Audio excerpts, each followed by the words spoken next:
চিনি নাই, জান্নাতও চিনি নাই, জাহান্নামও চিনি নাই। নূহ আলাইহিস সালাম বিপদে পড়ে যাবেন। তখন আল্লাহ বলবেন, নূহ তুমি বললা পৌঁছিয়েছো, তোমার উম্মত বলে কিছু পায় নাই। নূহ তোমার কি কোনো সাক্ষী আছে? তোমার কথা আর তোমার উম্মতের কথা তো মিলে না। তুমি বললা তুমি আমার নির্দেশনা দাওয়াত পৌঁছে দিয়েছো, কিন্তু তোমার উম্মত বলে পায় নাই। নূহ তোমার পক্ষে কোনো সাক্ষী আছে? নূহ আলাইহিস সালাম বলবেন আছে। কে? উম্মতে মুহাম্মাদি। তখন আমরা বলবো আল্লাহ নবী নূহ আলাইহিস সালাম তিনি আপনি যা যা বলেছেন ঠিক তা তার উম্মতের কাছে পৌঁছে দিয়েছে। এবার নূহের উম্মতের সাথে আমাদের ঝগড়া লাগবে। তারা বলবে তোমরা আসছো আমাদের হাজার হাজার বছর পরে, তোমরা কি করে জানলা? তোমাদের সাক্ষী ধর্তব্য হবে না। আমরা তখন বলবো আমাদের কোরআনে তোমাদের নবীর নামে আল্লাহ তাআলা একটা সূরা নাজিল করেছেন, সূরাতে নূহ। আওয়াজ করে পড়েন আল্লাহু আকবার। আমরা বলবো আমাদের কোরআনে তোমাদের নবীর কথা আল্লাহ আমাদেরকে জানিয়েছেন, দিন রাত এক করে তোমাদের কাছে তিনি দাওয়াত পৌঁছেছেন। তোমরা কানের মধ্যে হাত দিয়ে রাখতা, চেহারাটা কাপড় দিয়ে ঢেকে রাখতা, আল্লাহর নবী নূহকে পিটিয়ে ছালা দিয়ে পেঁচিয়ে তোমরা পাহাড়ে তুলে রেখে আসতা। সব আমরা জানি। আমরা যখন বলবো এই কথা, নূহের উম্মত চুপসে যাবে। তখন আমরা সত্য বলেছি কিনা এটা আল্লাহ তাআলা জানতে চাইবে বিশ্বনবীর কাছে। তখন বিশ্বনবী আমাদের পক্ষে সাক্ষী দিবেন। আওয়াজ করে বলেন আল্লাহু আকবার। এজন্য আল্লাহ বলেন, নবী আপনি হচ্ছেন সাক্ষ্যদাতা, সব নবীদের উপর আপনি হবেন সাক্ষী, আবার আপনার উম্মতের সাক্ষীর উপর আপনি হবেন সাক্ষী। তার মানে নবী গো, কিয়ামতের কঠিন ময়দানে আপনি হবেন রাজ সাক্ষী। বিশ্বনবী কি সাক্ষী? আওয়াজ করে বলেন রাজ সাক্ষী, সব সাক্ষীর বড় সাক্ষী। এজন্য বিশ্বনবীকে আল্লাহ তাআলা প্রথম যে বৈশিষ্ট্যটা দিয়েছেন সেটা হচ্ছেন শাহিদ। তিনি সাক্ষ্যদাতা, witness for all messenger of God and for all of us. সুবহানাল্লাহ পড়েন। তাহলে এক নম্বর বৈশিষ্ট্য বুঝতে পেরেছেন? বুঝতে পেরেছেন সবাই? আমার দিকে তাকান। তাহলে আল্লাহ তাআলা বিশ্বনবীর 5টি বৈশিষ্ট্যের কথা বলেছেন। একটি বৈশিষ্ট্যের ব্যাপারে আমরা জানলাম, তিনি হচ্ছেন শাহিদ, সাক্ষ্যদাতা, সবার উপরে সাক্ষ্যদাতা। 2 নম্বর বৈশিষ্ট্য হচ্ছে মুবাশশিরা, তিনি সুসংবাদদাতা। সিলেটবাসী আওয়াজ করে আমার সাথে বলো, মুবাশশিরা মানে সুসংবাদদাতা। তিনি আল্লাহর রহমতের সুসংবাদ দেন, তিনি জান্নাতের সুসংবাদ দেন। এই উম্মতের মধ্য থেকে যারা গাফেল, যারা অবাধ্য, যারা সীমালঙ্ঘনকারী, তাদেরকে বিশ্বনবী আল্লাহর রহমতের সুসংবাদ দেন। তিনি বুঝান আল্লাহর দরবার 24/7, 24 ঘন্টা খোলা।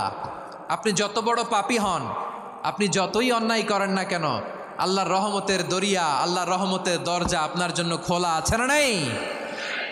জায়নামাজটা বিছিয়ে দেন, চোখের পানি ছেড়ে দেন, 2 রাকাত নামাজ পড়ে সেজদায় লুটিয়ে পড়ে কাঁদেন। যত গুনাহ আপনার হোক না কেন, আপনার গুনাহ মাফ করে কবুল করে নিবে কে? মুবাশশিরাম বিরহমাতিল্লাহ। বিশ্বনবী তিনি সুসংবাদদাতা, বেয়ারার অফ গ্ল্যাড টাইডিংস, সুসংবাদ দেন। পাপী, অবাধ্য, সীমালঙ্ঘনকারীদেরকে তিনি আল্লাহর রহমতের সুসংবাদ দেন। আল্লাহর রহমত থেকে মুখ ফিরিয়ে নিও না। তিনি যে কত দয়ালু, তিনি যে তোমারে কত ভালোবাসে তুমি জানোই না। আমি আমাকে যত বেশি ভালোবাসি তার চেয়েও আমাকে বেশি ভালোবাসে কে? সবাই বলে নাই, বুঝতে পারে নাই বোধহয়। আমি আমাকে যত বেশি ভালোবাসি তার চেয়েও আমাকে বেশি ভালোবাসে কে? আমার মাতা পিতা আমাকে যত ভালোবাসে তার চেয়েও আমাকে বেশি ভালোবাসে কে?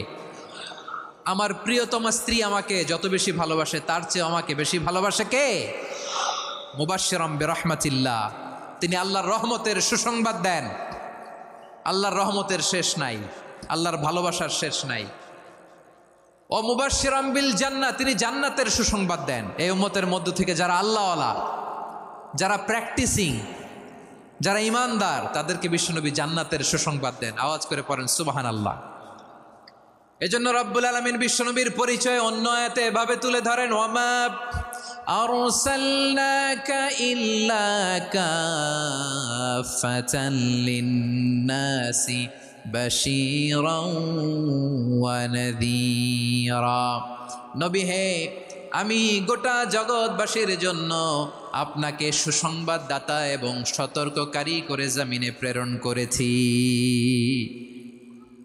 মুবাশশিরাম বিল জান্নাহ, তিনি জান্নাতের সুসংবাদ দেন, তিনি আশা জাগান। নবীর কথা শুনলে মানুষ বুকে আশা ফিরে পায়। আমার নবী কাউকে হতাশ করেন না। হতাশা বিশ্বনবী ডিকশনারিতে নাই। তিনি মানুষকে আশাবাদী করে তোলেন। বিশ্বনবীর কথা শুনলে মানুষের হৃদয় নরম হয়, তারা আশা ফিরে পায়। বিশ্বনবীর মুখ নিঃসৃত পবিত্র প্রতিটি কথাই আশা জাগানিয়া। সুবহানাল্লাহ পড়েন।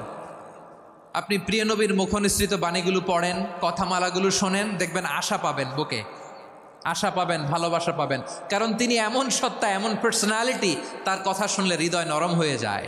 মনে হয় হৃদয় খুলে তারে দিয়ে দেই, সব কথা যেন তারে বলা যায়। আওয়াজ করে বলেন ঠিক কিনা? সে কোন বন্ধু বলো বেশি বিশ্বস্ত, সে কোন বন্ধু বলো বেশি বিশ্বস্ত, কার কাছে মন খুলে দেয়া যায়, কার কাছে সব কথা বলা যায়, হওয়া যায় বেশি আশ্বস্ত। তার নাম আহমদ, বড় বিশ্বস্ত। সে কোন বন্ধু বলো